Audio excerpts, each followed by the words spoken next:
Buyurun bakın millet. 4 ildir. 4 ildir belediye icra. Bak görmediği işler.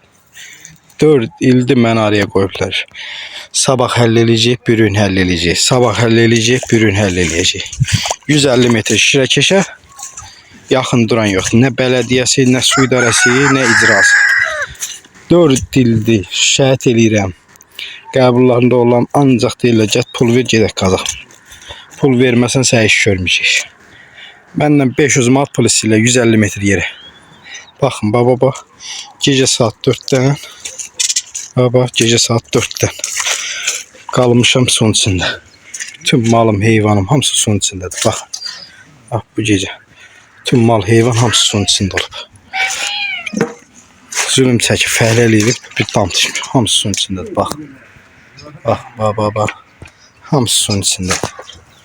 Hamısı suyun içindədir. Sudur bax. Sudur. Dam siz alır. Hamısı sudur kardeş.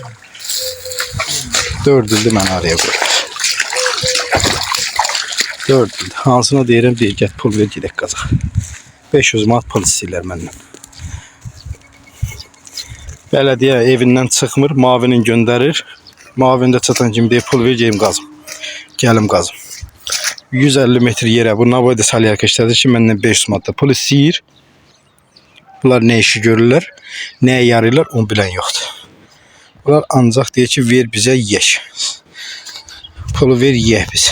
Bölüşdürək üçümüzün arasında yeyək. Sən qapın suyun içində qaldın, sən suyun içində qaldın maraqlıdır. Özüm də 44 günlük vətən müharibəsi iştirakçısıyam. Mən bunlardan ötürü gedib özümüzü ölüm atırdıq. Ki bunlar da gəlsinlər bugünkü günü biz söz deyəndə bizə beri eləsinlər. Baxın. Görün nə viddədir. Lomla yol yarım. Gece yarısız.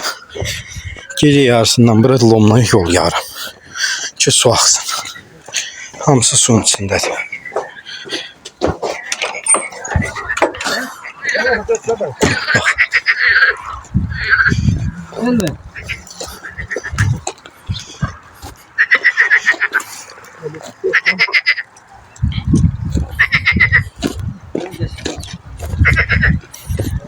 Bak.